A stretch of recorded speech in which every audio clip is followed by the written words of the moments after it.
2. Nafas sadar 3 putaran. Tarik 4 hitungan. Tahan 2. Hembuskan 6. Leluhur menyebutnya ngendaleni rasa. 3. Menyentuh tanah atau air. Bukan simbolik, ini grounding. Studi modern menunjukkan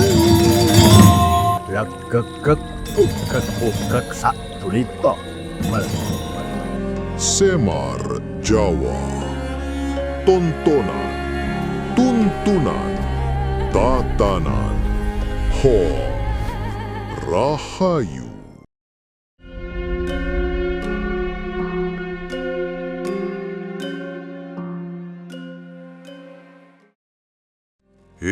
Ndok, toleh, putu-putuku kabeh.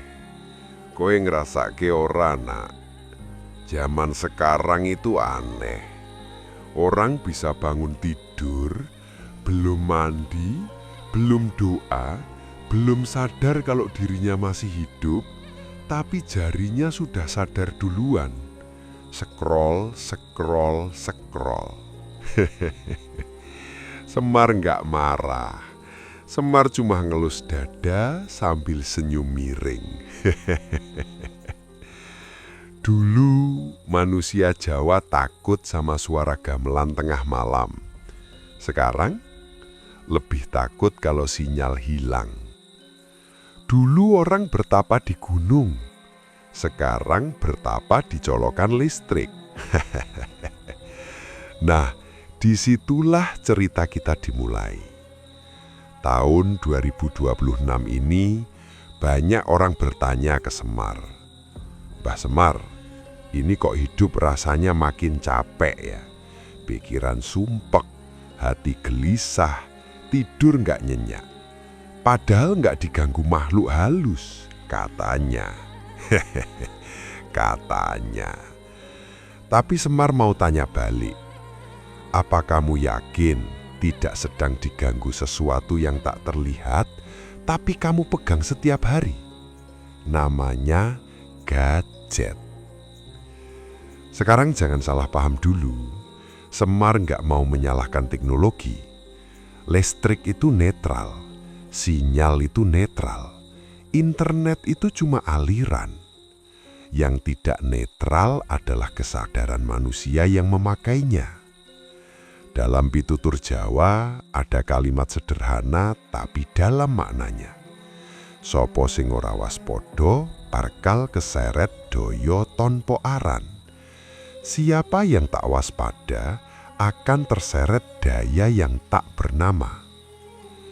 Daya tanpa nama itu apa? Dulu leluhur Jawa menyebutnya daya alus. Bukan setan, bukan jin, bukan hantu pocong. Tapi energi halus yang mempengaruhi rasa, pikir, dan batin manusia. Sekarang, daya alus itu tidak lagi menunggu di hutan. Ia tinggal di saku celana. Dalam serat Sabdo Palon ada peringatan menarik. Nalika menungso luwih manut marang piranti tinimbang rasa, nalika kuwasa tanpa rupa dadi sesembahan anyar, wektu kuwi jagat bakal rame nanging menungso sepi. Artinya apa, Nak? Ketika manusia lebih patuh pada alat daripada rasa, ketika kekuatan tanpa rupa dijadikan pusat hidup, dunia akan ramai, tapi batin manusia kosong. Cocok tidak dengan zamanmu sekarang? Notifikasi ramai, komentar ribut, berita berseliweran. Tapi malam hari banyak yang menangis sendirian tanpa tahu sebabnya. Nah, disinilah pertanyaan pentingnya.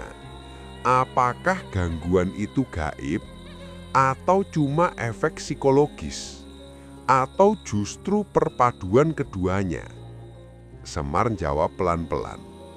Secara ilmiah sederhana, para peneliti neuroscience modern menemukan bahwa paparan layar berlebihan mengganggu gelombang otak alfa dan theta. Cahaya biru mempengaruhi hormon melatonin. Otak terus-menerus berada di mode waspada, bukan mode istirahat. Akibatnya apa? Cemas, gelisah, pikiran berisik, emosi gampang meledak. Nah, ilmu modern menyebutnya overstimulasi saraf. Tapi leluhur Jawa sudah lama mengenalnya dengan nama lain, kerep kesambet rame. Bukan kesambetetan, tapi kesambet keramaian energi. Dalam babat Tanah Jawi, ada kisah tentang orang-orang pasar yang jatuh sakit bukan karena racun, tapi karena kakean swara, kakean pamer, kakean kepengin. Kebanyakan suara, kebanyakan tontonan, kebanyakan keinginan. Lah, bukankah itu isi gadget kita? Sekarang Semar tanya pelan, jujur saja dalam hati. Pernah nggak kamu pegang HP tapi rasanya kosong?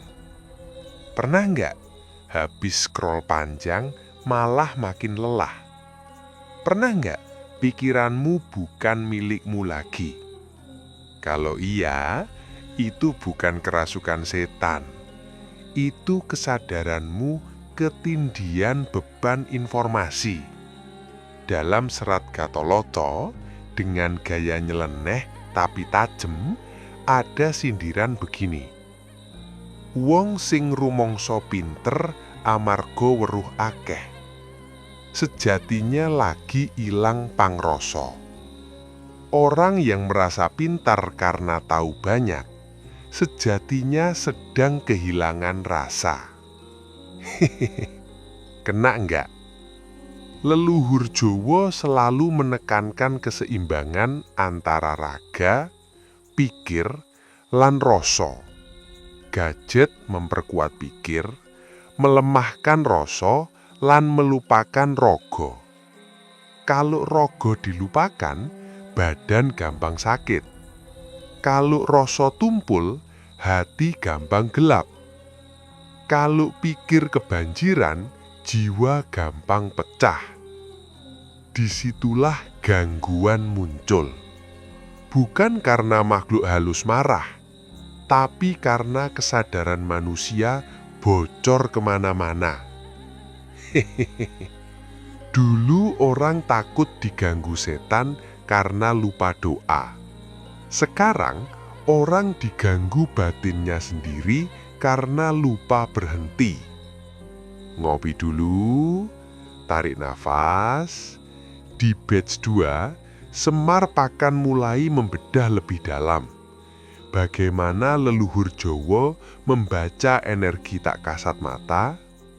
Apa bedanya gangguan gaib murni dan gangguan energi buatan manusia?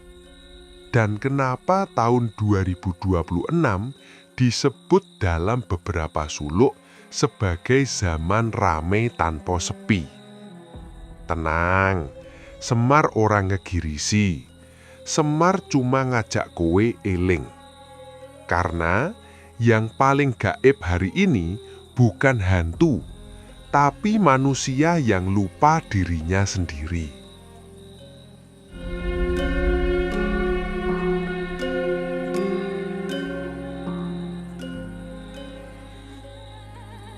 Dok, toleh, putu-putuku kabeh. Leluhur Jawa itu tidak pernah membagi dunia cuma jadi dua, nyata dan gaib. Itu pembagian orang modern. Orang Jawa membagi hidup jadi 3 lapis. Jagat kasar yang bisa dipegang, dilihat, dihitung. Jagat alus yang bisa dirasa tapi sulit dijelaskan. Jagat batin, tempat rasa, niat, dan kesadaran berdiam. Masalah zaman 2026 ini bukan karena jagat alus semakin ganas, bukan. Tapi karena jagat batin manusia semakin bocor. Dalam serat Wedatama, Mangkunegoro IV menulis pelan tapi menusuk. Ngelmu iku kalakone kanthi laku, lekase lawan kas, tegese kas nyantosani. Ilmu sejati itu hidup lewat laku, bukan lewat hafalan. Dan laku itu butuh kesenyapan. Nah, disitulah gadget mulai berisik. Sekarang Semar tanya jujur, kapan terakhir kamu diem tanpa layar HP lebih dari 15 menit? Bukan tidur, bukan bengong sambil mikir utang, tapi diem sadar.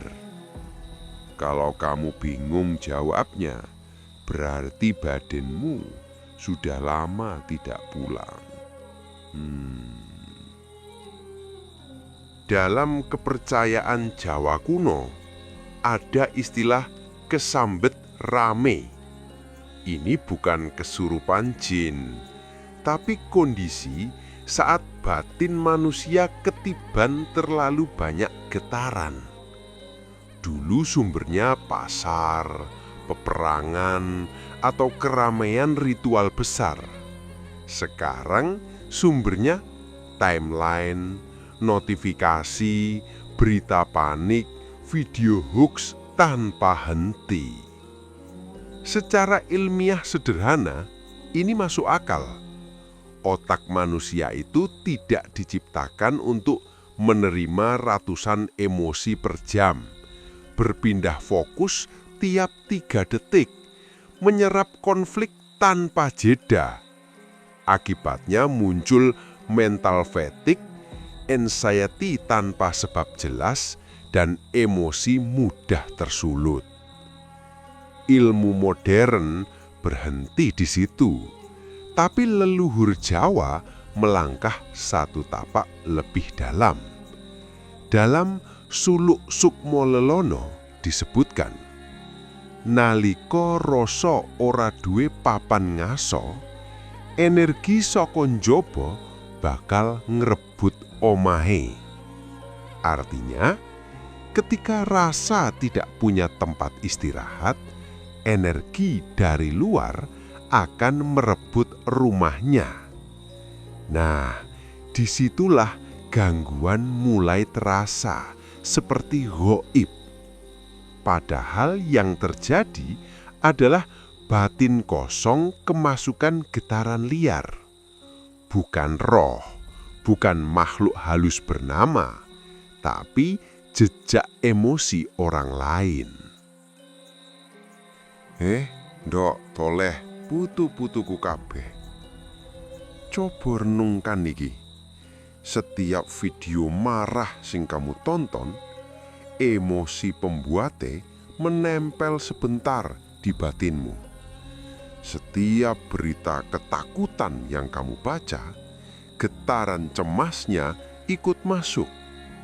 Setiap komentar penuh dengki, energine nyangkut dirasa. Leluhur Jawa menyebutnya nular rasa. Bukan mistik kosong, ini psikologi plus energi batin. Dalam serat Durmo Gandul ada sindiran keras.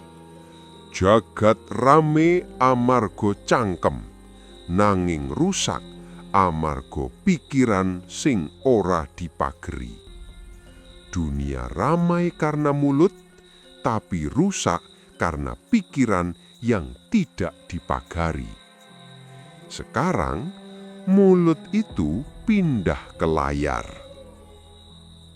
Makanya, di tahun-tahun ini banyak orang mengeluh, merasa berat tanpa sebab, gampang emosi padahal hidupnya baik-baik saja, mimpi aneh, tidur gelisah, merasa diawasi padahal tidak. Sebagian lalu bilang, kayaknya aku kena gangguan gaib. Semar senyum tipis. Kadang iya, kadang tidak. Dalam ilmu kebatinan Jawa, gangguan itu dibedakan jadi 3. Gangguan roh, jarang, spesifik, ada tanda jelas. Gangguan psikis, pikiran kelelahan. Gangguan energi rame, paling sering, paling disalahpahami. Dan gadget adalah mesin pengumpul energi rame paling sempurna. Bukan karena setan ada di HP, tapi karena HP menghubungkanmu dengan ribuan batin manusia lain sekaligus. Wow! Dalam Nagara Kertagama, Mojopahit digambarkan megah bukan karena senjatanya, tapi karena tata kesadaran rakyatnya. Ada jam rame, ada jam sepi. Sekarang rame terus, tanpa sepi, tanpa jeda, tanpa pulang ke batin. Di batch 3, Semar akan membuka bagian yang biasanya bikin orang merinding. Apakah benar gadget bisa jadi pintu energi halus? Ritual Jawa sederhana yang dulu dipakai untuk menutup kebocoran rasa. Kenapa orang yang merasa kebal justru sering paling capek batinnya? Tenang, tidak ada kemenyan, tidak ada mantra aneh. Yang ada cuma satu, eling lan waspodo tur sadar diri. Karena bukan dunianya yang semakin gaib, tapi manusianya yang semakin lupa cara diam.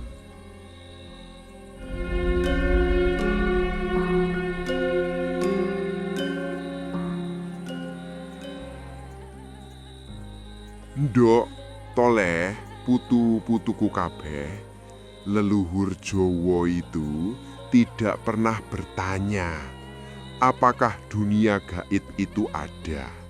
Karena bagi mereka yang penting bukan ada atau tidaknya, melainkan seberapa siap batin manusia menghadapinya. Dalam serat Arjuna Wiwaha, Arjuna tidak diuji dengan setan menyeramkan dulu. Yang datang pertama justru kenikmatan, pujian, dan godaan halus. Itu pesan simbolik. Kerusakan batin selalu datang lewat hal yang tampak biasa. Sekarang, mari kita jawab pertanyaan yang sering bikin merinding. Mbah, apa gadget bisa jadi pintu gaib? Jawabannya Semar, bukan pintunya, tapi kondisi batinmu lah yang membuka. Gadget itu benda mati. Ia tidak punya niat, tidak punya ruh. Tapi ia bekerja di titik paling sensitif manusia, perhatian. Dalam psikologi modern, perhatian disebut sebagai sumber daya mental terbatas. Dalam kebatinan Jawa, perhatian disebut daya pangrasa. Kalau daya pangrasa terkuras, batin manusia menjadi longgar. Dalam suluk linglung ada kalimat halus. Nalika manungsa kesengsem marang cahya palsu, lawang sejatine kebuka tanpa dirasa. Artinya, ketika manusia terpikat pada cahaya palsu, pintu sejati terbuka tanpa disadari. Cahaya palsu itu apa? Dulu lampu pesta, kemewahan, kekuasaan. Sekarang layar terang, validasi digital, dopamin instan. Bukan setan yang masuk, tapi batin yang tidak lagi rapat. Disitulah energi alus gampang numpang. Bukan menghantui, bukan menguasai, tapi mengganggu kestabilan rasa. Makanya banyak orang bilang, HP-ku nyala tapi aku mati rasa. Aku nggak kenapa-kenapa tapi rasanya nggak utuh. Itu bukan kerasukan, itu kehilangan pusat batin. Dalam Bharatayuddha, perang besar terjadi bukan karena senjata, tapi karena pikiran yang kehilangan kendali. Simbol zaman, sekarang perang itu pindah ke kepala manusia. Timeline jadi Kurusetra, komentar jadi panah, emosi jadi korban. Orang yang batinnya lelah sering merasa ada yang mengikuti, ada yang menekan, ada yang menghisap energi. Padahal yang terjadi adalah batin lupa menutup diri. Dalam serat Sobdopalon disebutkan, nalika lawang batin kebuka tanpa kaweruh, sing mlebu dudu dewa, nangin sisa-sisa rasa wong liya. Artinya, ketika pintu batin terbuka tanpa kesadaran, yang masuk bukan dewa, tapi sisa-sisa rasa manusia lain. Inilah kunci besar yang jarang dibahas. Bukan makhluk halus yang paling mengganggu manusia modern, tapi emosi manusia lain yang tercecer di ruang digital. Di batch 4, Semar akan membawa kamu ke bagian yang lebih praktis. Tanda-tanda batinmu mulai ketiban rame. Bedanya intuisi, sugesti, dan gangguan energi. Laku Jawa sederhana agar tetap waras di zaman layar. Tenang, tidak ada larangan hidup modern. Yang ada cuma cara hidup yang eling. Karena gaib paling berbahaya hari ini bukan yang menampakkan diri, tapi yang tidak kamu sadari sudah mengubahmu.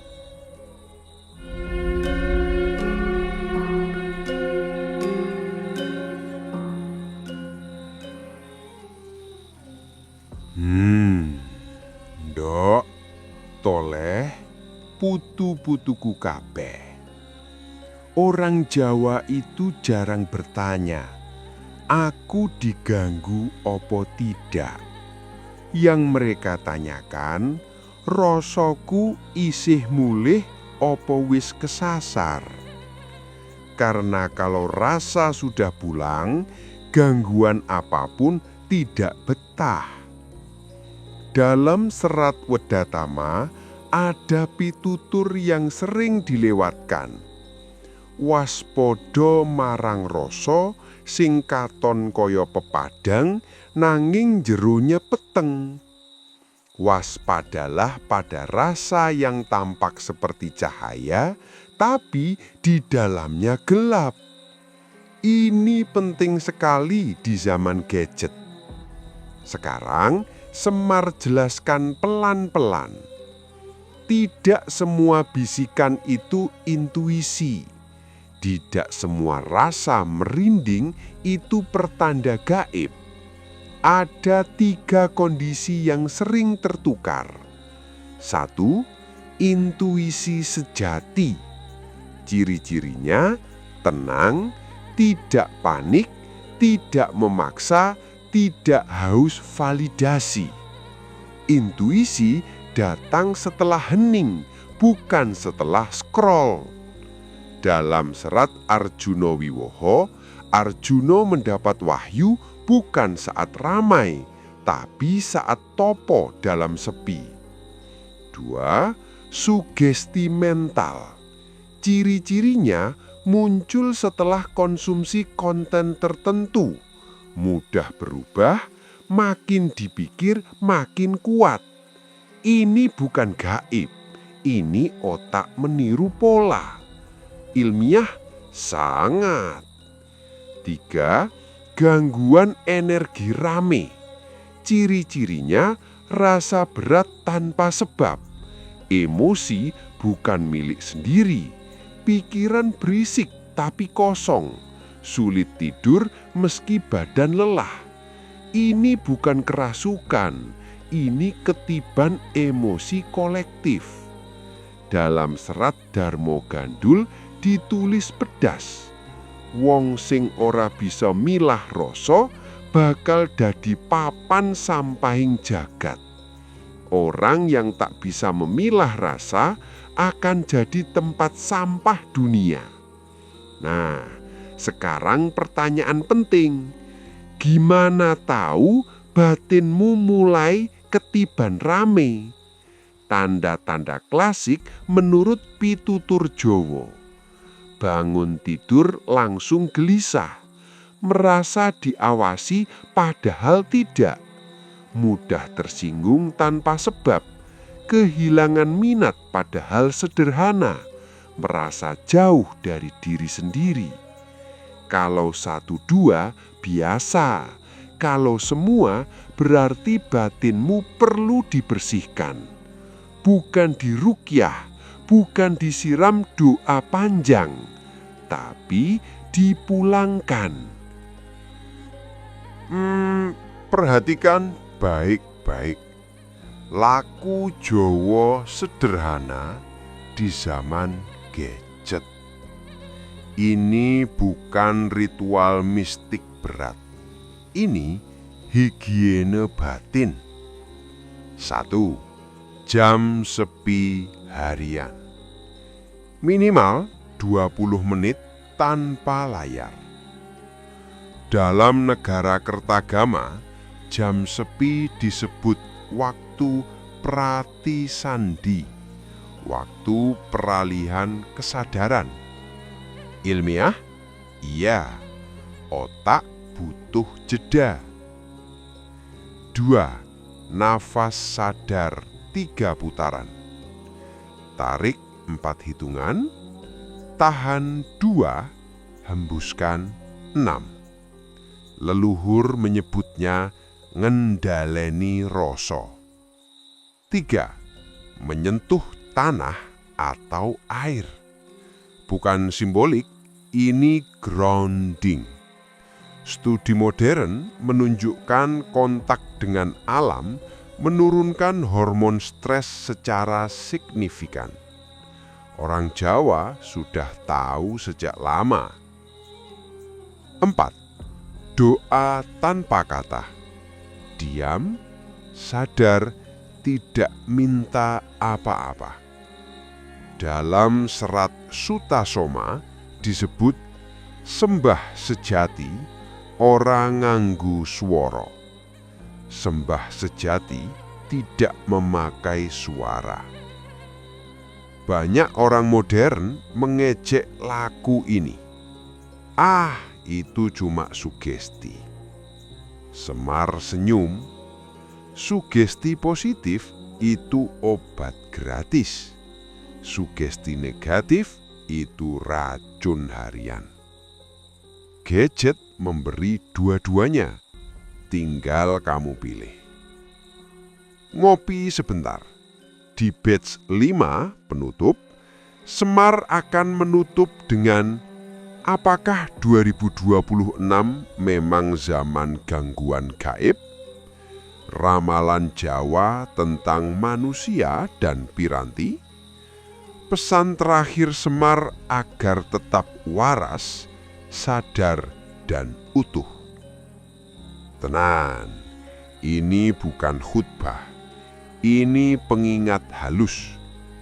Karena yang paling berbahaya bukan makhluk dari alam lain, tapi manusia yang hidup tanpa rasa pulang.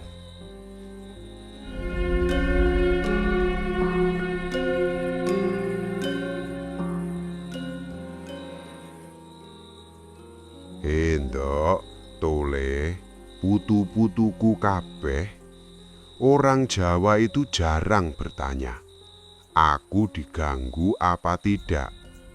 Yang mereka tanyakan, rasaku isih mulih apa wis kesasar. Karena kalau rasa sudah pulang, gangguan apapun tidak betah. Dalam serat Wedatama ada pitutur yang sering dilewatkan. Waspada marang rasa sing katon kaya pepadang naming jerone peteng. Waspadalah pada rasa yang tampak seperti cahaya tapi di dalamnya gelap. Ini penting sekali di zaman gadget. Sekarang Semar jelaskan pelan-pelan. Tidak semua bisikan itu intuisi. Tidak semua rasa merinding itu pertanda gaib. Ada 3 kondisi yang sering tertukar. 1. Intuisi sejati. Ciri-cirinya tenang, tidak panik, tidak memaksa, tidak haus validasi. Intuisi datang setelah hening, bukan setelah scroll. Dalam serat Arjuna Wiwaha, Arjuna mendapat wahyu bukan saat ramai, tapi saat topo dalam sepi. Nomor 2, sugesti mental. Ciri-cirinya muncul setelah konsumsi konten tertentu. Mudah berubah, makin dipikir makin kuat. Ini bukan gaib, ini otak meniru pola. Ilmiah sangat. Nomor 3, gangguan energi rami. Ciri-cirinya rasa berat tanpa sebab, emosi bukan milik sendiri, pikiran berisik tapi kosong, sulit tidur meski badan lelah. Ini bukan kerasukan, ini ketiban emosi kolektif. Dalam serat Dharma Gandul ditulis pedas, wong sing ora bisa milah rasa bakal dadi papan sampahing jagat. Orang yang tak bisa memilah rasa akan jadi tempat sampah dunia. Sekarang pertanyaan penting, bagaimana tahu batinmu mulai ketiban rame? Tanda-tanda klasik menurut pitutur Jawa, bangun tidur langsung gelisah, merasa diawasi padahal tidak, mudah tersinggung tanpa sebab, kehilangan minat pada hal sederhana, merasa jauh dari diri sendiri.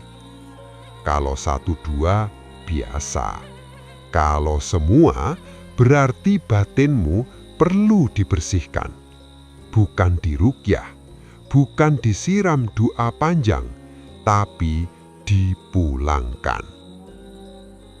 Pertanyaan besarnya sekarang, apakah gangguan gaib lewat gadget itu mitos atau fakta energi? Jawaban Semar, bukan mitos, bukan juga seperti yang dibayangkan film horor.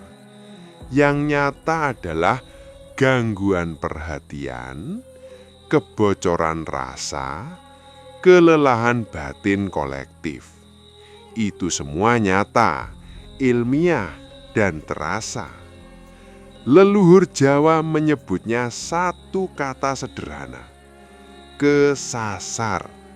Bukan kesasar jalan, tapi kesasar rasa. Dalam serat Gotoloco, dengan gaya nakal tapi jujur, tertulis, wong sing kelangan rasa, senajan nganggu busana suci, atine tetep sepi. Orang yang kehilangan rasa, meski pakai jubah suci, hatinya tetap kosong. Ini sindiran lintas zaman. Semar mau nitip pesen terakhir. Bukan wejangan berat, bukan larangan hidup modern. Cuma 3 pengingat kecil. 1. Jangan takut gaib. Takutlah kehilangan rasa. Gaib itu bagian hidup, tapi batin yang mati rasa itu bahaya. Gadget itu alat, bukan rumah. Rumahmu ada di napas, di tubuh, di kesadaran saat ini. Kalau terlalu lama tinggal di layar, jiwamu akan lupa jalan pulang. Sepi itu bukan musuh. Sepi itu obat. Sepi itu pagar batin. Dalam serat Wedatomo ditutup dengan pitutur. Sapa bisa meneng, bakal krungu swara sejati. Siapa yang bisa diam, akan mendengar suara sejati. Hehe, kopi hampir habis. Dan sebelum kita benar-benar pamit, Semar mau bilang satu hal yang mungkin terasa sederhana, tapi sering dilupakan. Kamu tidak rusak. Kamu tidak diganggu makhluk aneh. Kamu cuma capek jadi manusia di zaman rame. Dan itu wajar. Tarik napas, lepaskan pundak. Matikan layar sebentar setelah ini. Bukan untuk lari dari dunia, tapi untuk pulang ke diri sendiri. Karena zaman boleh ribut, teknologi boleh canggih, dunia boleh berisik. Tapi selama kamu masih bisa eling, masih bisa ngerasake urip, masih bisa diam tanpa takut, tidak ada gangguan gaib yang benar-benar berkuasa atasmu. Hehe, Semar pamit dulu. Ngopi lagi lain waktu dengan rasa yang lebih utuh.